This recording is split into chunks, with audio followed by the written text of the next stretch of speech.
So by the time I'm recording this segment, the 18th International Chopin Competition in Warsaw is almost over, is almost finished. And by the time you watch this segment, for sure it will be over. And so thanks to the mysterious algorithm things on YouTube, I was presented a video in which Garrick Ohlsson, who is an American pianist, the prize winner of 1970, first prize winner of 1970 of this competition, was interviewed on a channel named Tone-Based Piano. And so this is interesting because there are several elements that are worth talking about. And so I will share a few fragments or few minutes of this clip of this interview that we can break down. And basically what it is about is, when people, I would say in the same bubble of musicians talk about a competition, like in this case, the Chopin competition, and the question is asked, what would Chopin think when he would be on the jury board? Then actually there is an awareness within the minds of musicians that what we are doing today is actually it must be much different than what Chopin had in mind. And some elements, I'm not going to say what Garrick Ohlsson is telling about this, but it's really interesting. So there is even a certain pride, I would say, like, listen, we're doing things differently. There is no doubt about that. And this is quite shocking to me in a way, because when you really dive into the matter, you're really going into the score, you really study like the context of in which, in this case, Chopin lived and worked, and you try to reconstruct things, of course, you come to the same conclusion. There is no other option than to say, listen, what we hear on the Warsaw and the Chopin competition this year or 1970, it doesn't matter. It's like light years away from what Chopin did. What else can you expect? It's like it would be shocking if the reverse were true. But if you bring those facts up, if I would be in the conversation with Garrick Ohlsson, he would say, how dare you? How dare you question us? Are we wrong? I'm not saying that he would say that, but in general, you get my point. Are you saying that all these pianists were wrong when they played like that? Well, it depends on what perspective you take. If you say, listen, we want to reconstruct your composer's intention, yeah, then yes, then we are on the wrong track. And certainly we can see that in a competition like this. This has nothing to do with Chopin, the original idea. And it's not so difficult to actually put your finger behind those things. But it's striking when you hear an interview in which prominent musicians, prominent leaders, I would say, of the current way of Chopin playing say, like, listen, we know that what we are doing actually is probably much far away from what Chopin had in mind. So I suggest we listen a few minutes to what Garrick Ohlsson has to say, and then we come back and break it down.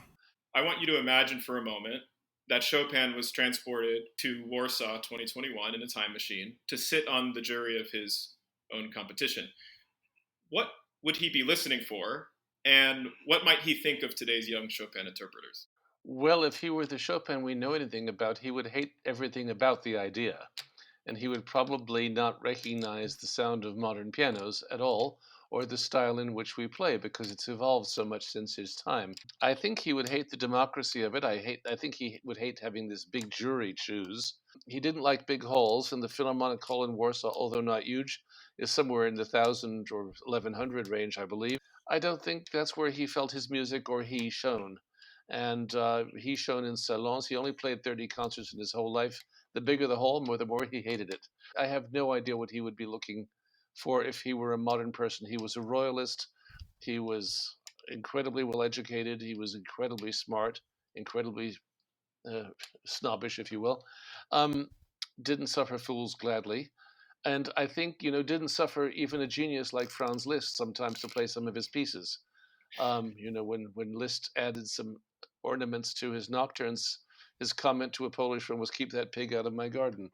And on the other hand, Chopin went gaga hearing Liszt play Chopin's own etudes, because he could do them in a way that Chopin couldn't, because Chopin was the original 90-pound weakling, and actually anybody who wins a Chopin prize these days is not going to be a 90-pound weakling, although they may not be a big bruiser like me. So let's break this down a little bit.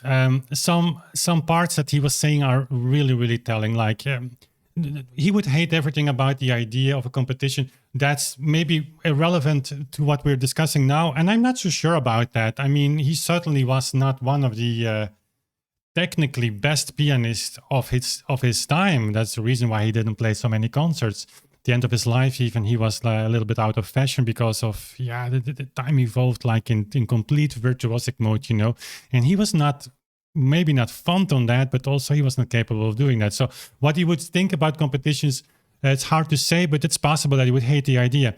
But then what Ohlsson says, he would not recognize the sound of modern pianos probably at all. Or, and this is important, the style in which we play, because it evolved so much since his time. Well, that's the whole point of what this channel is trying to educate you. When we just look at the tempo reconstruction, there is only one possibility. What we think about that is the WBMP for making all those metronome marks really work. But if you implement that idea, then you see exactly what Garrick Ohlsson is saying. Piano playing today is much evolved compared to Chopin. Of course, we never heard those people play, but we have recordings of the early 20th century. And I'm not talking about the piano rolls, because piano rolls are really manipulated recordings. You can manipulate a piano roll beyond the technique of digital recordings. But that's another discussion. But when you hear people of the early 20th century play, and a real acoustical recording, it's often fabulously. I mean, there were great pianists, but technically, of course, we evolved. We evolved even today from the 1970s. And so it's in a way striking that a pianist of a prominent pianist like Garrick Ohlsson is saying with the kind of, it's obvious that Chopin was an inferior player technically than we. That's actually what he's saying. And so if we continue on this, what he says next, I have no idea what he would be looking for if he was a modern person. He was incredibly well educated, incredibly smart.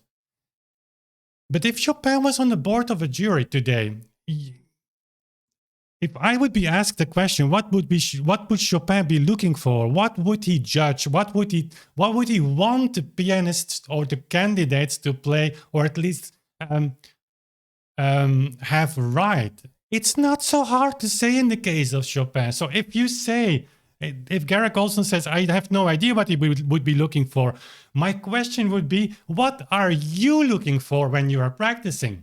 Because if you have no idea what Chopin would be looking for, how do you practice? That's the thing as a musician that we claim. We all claim, mainstream and hip musicians, that we all claim to go after, We're playing like Chopin. We want to play like Chopin. Of course, it was a slip, the slip of the tongue perhaps when we say, Chopin would not recognize the sound of the pianos, and probably we have an evolved technique, so we definitely play different.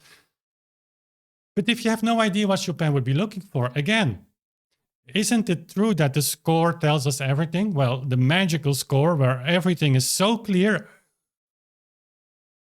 But if you ask, what does it tell the score? Oftentimes there is a silence. In the case of Chopin, however, of all the composers in the 19th century, I would say maybe Beethoven is as precise in his later compositions, like let's say the sonatas published after 1800, where you have pedal markings and you have, but Chopin goes beyond that. It's known from Chopin, for instance, that the metronome never left his piano when he had students. In other words, he played in the tempo indicated in the score. And now Chopin's later music, he didn't give metronome marks often for later music, but we have a ton of metronome marks by Chopin. And so if you go to the Chopin competition and you hear people play in a tempo that is either whole beat or single beat, far from his indication, well, that would be something that Chopin was looking for. He would take a red pencil and say 0. I mean, he was very strict, as most great composers in the 19th century. They didn't give metronome marks to not stick to them, And in the case of Chopin, it's so well documented that his metronome was there. He wanted his students to play in time, and not in about time, in strict time. The so-called Chopin rubato is probably the biggest fairy tale of musical history. He wanted his students, and probably himself as well. There are sources telling that that he was just playing as almost like a metronome. There's a beautiful quote by Charles-Marie Widor, the famous organist, who said in one of his articles that he wrote, like, young pianists would be surprised when they would hear Chopin play. And granted, he didn't hear Chopin, but he had many contacts with, for instance, Liszt and other people who potentially could have taught him that this way of playing of Chopin, you could almost take the metronome and play along with his playing. This was that strict. You had the tendency, you had a 19th century fashion that probably went back to the 18th century, where strictly playing in time was a thing. Mendelssohn is being reported as such. Alcon is being reported like that. They call that the style sévère.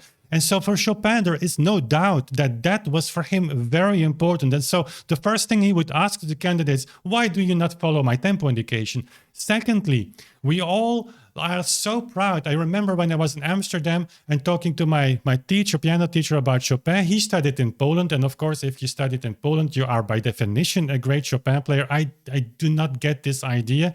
If you're born in Germany, not necessarily that makes you to a great Bach player. If you're born in Austria, that has nothing to do with being a great Mozart player. So I don't get this idea, but you get my point. He studied in Poland, and so in Amsterdam Conservatory, there was the Chopin voice. And I asked him to the pedal indications of Chopin. And when you ask pianists to the pedal indications, they all say the same. Chopin was like meticulous in pedaling. And that's true. Also, that is very well documented, that Chopin's way of pedaling was like unseen for the time. He developed this into an art on itself, and it was fairly new at the time. And guys, we think today that Beethoven already pedaled like Franz Liszt. He didn't. It's changed, and I will not digress into this. It changed all with people like Thalberg, and in that 1830s time, there the pedal got the function it has today. But Chopin had a very particular way of pedaling. Who is following those pedal indications? When you actually ask a teacher or a musician, hey, why are you not following the pedal indications? You will get a ton of answers, like deflection all over the place. The hole is too big. Chopin would have done it differently here. Or we're playing on a different type of piano. But even when you play on a playal piano, people do not follow the pedal indications. For Chopin, there was a no-brainer. When you would go and study at in Chopin's house or apartment, he would ask you to follow the pedal indications because they add to the overall effect. We are about to launch several Chopin recordings played by Alberto on my Viennese pianoforte, which is a great instrument for Chopin. It's an early type of piano for Chopin, but it works great. I can tell you, sticking to the pedal indications of Chopin is not an easy thing, but when you manage to do, the result is just stunning. When the pedal comes in, it's like, holy whatever. It gives an enormous effect.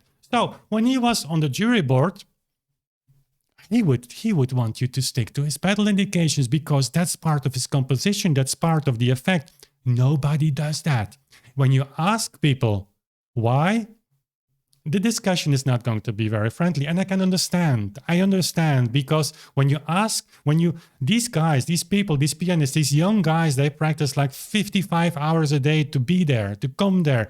And then it's not nice when somebody asks, hey, what you didn't play according to the score, you didn't follow the pedal indication. That's like, I would never do that, by the way. I'm making this video not to correct them, but to make the point on this particular interview.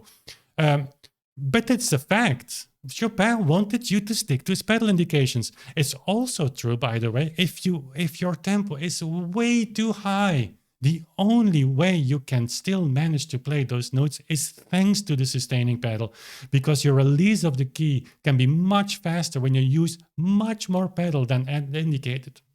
And thirdly, his fingerings.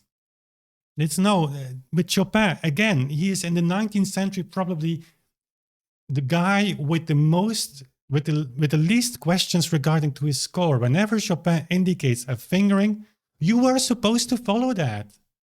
And what very few people realize is that our modern way of playing with a lot of finger substitutions to implement legato wasn't the case in his particular case. Also, that would be very early on in the 19th century to have this kind of fingering. And you can say like Wim, yeah, but now you're dogmatic. I mean fingering, that's a personal thing.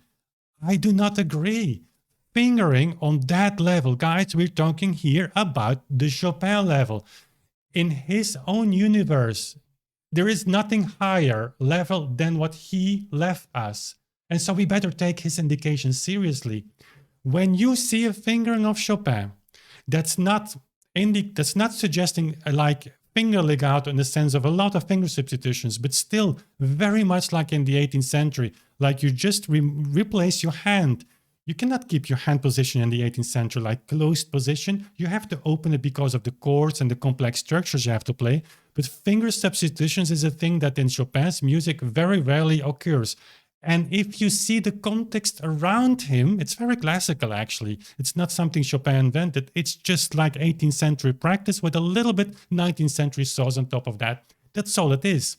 But nobody follows that. Nobody follows the fingering of Chopin. Alberto tried to do in its recordings, but it's really, really hard. Combine that with a very, very particular way of pedaling that's not there to help you play legato. All those places where you have those beautiful melodies, you have to suggest legato instead of really doing that. But the effect is stunning. It's like Joseph Hoffmann even wrote in his book, when you are used to pedals much less, you want to get rid of it completely because the tone is so much purer.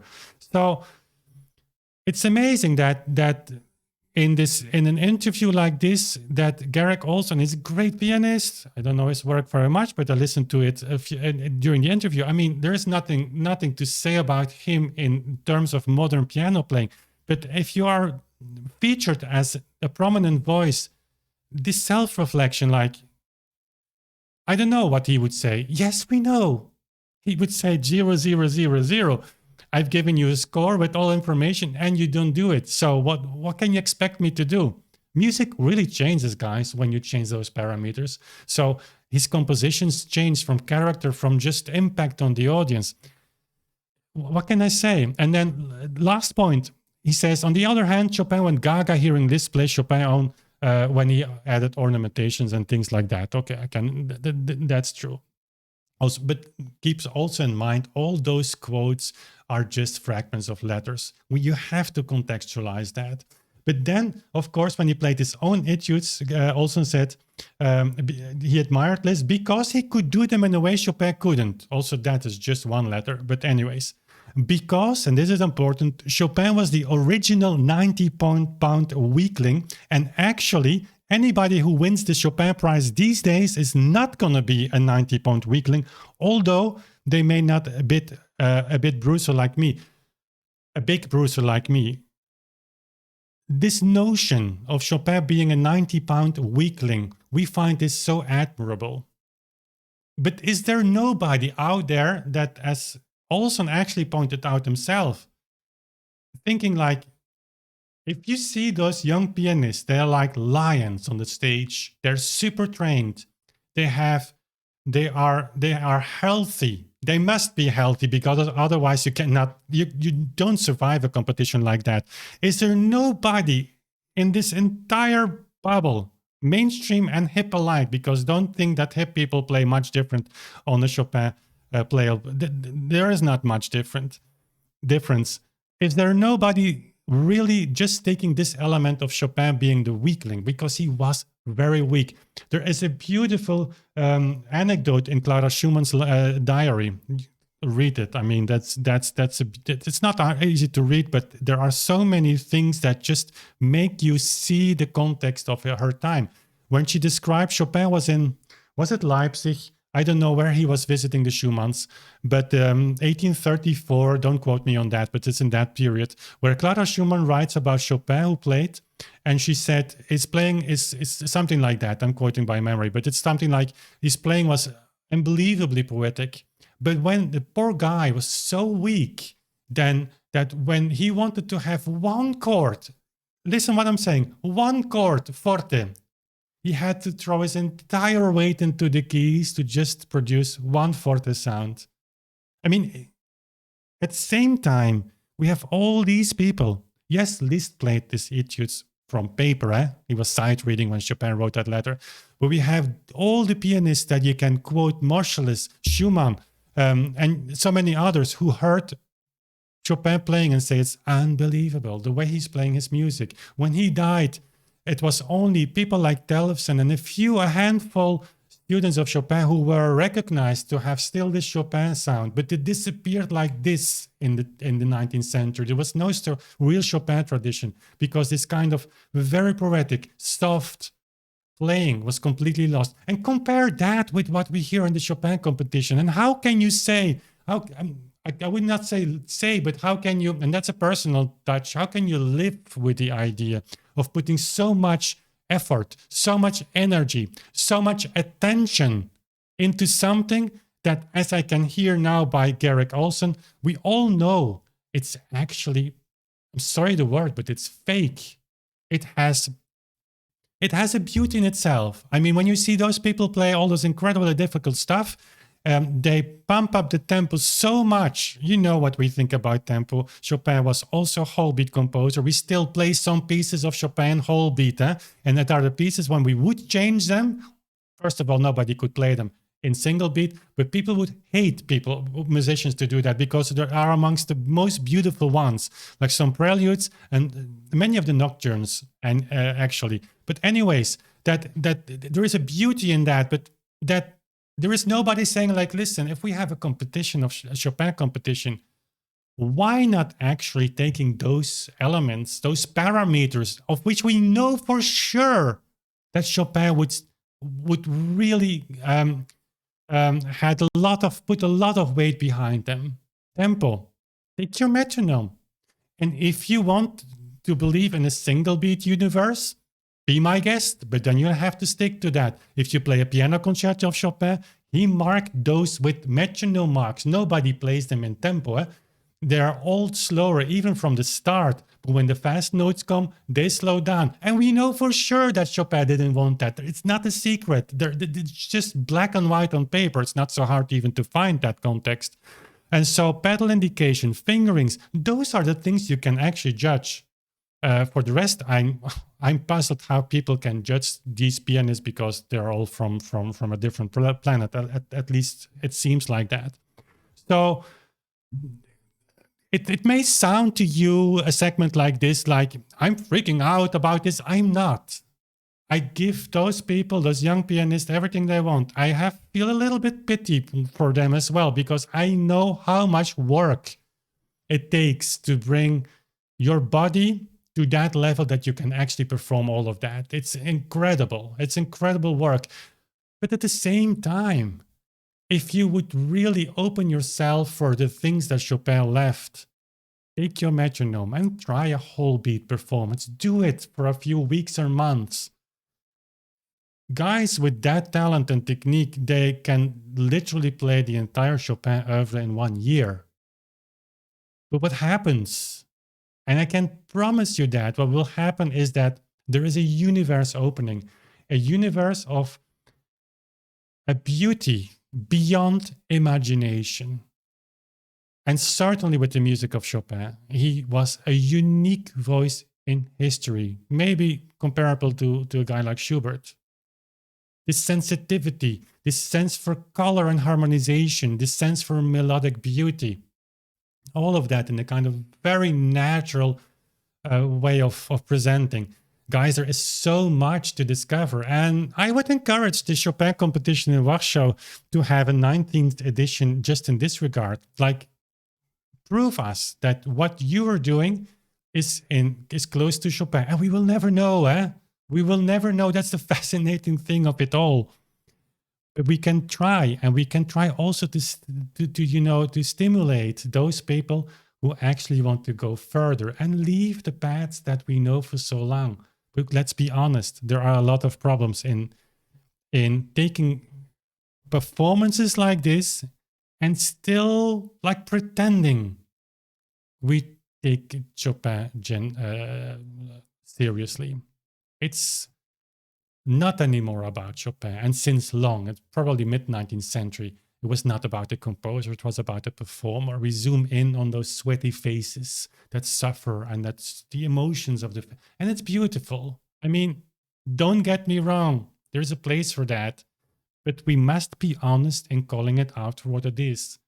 We're seeing an updated performance practice, an evolved performance practice, like Ohlsson says, we don't see Chopin. Guys, there you have it. A long segment. Sorry for that, but I thought breaking down this few minutes clip was important. It's up to you if you, just what to do with that. But in any case, when you want to go further on this journey, and this is your first video of this channel, I hope you didn't find me freaking out a little bit too much.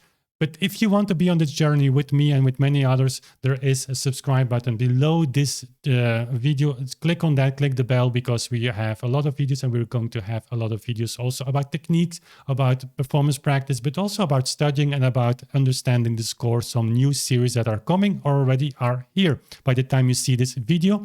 And if you really enjoy the content we bring and want to push us beyond the barriers of research, because we are writing an insanely thick tempo book, then considering becoming a patron is something that I would appreciate very much. Thanks for watching. We see each other very soon again. Bye.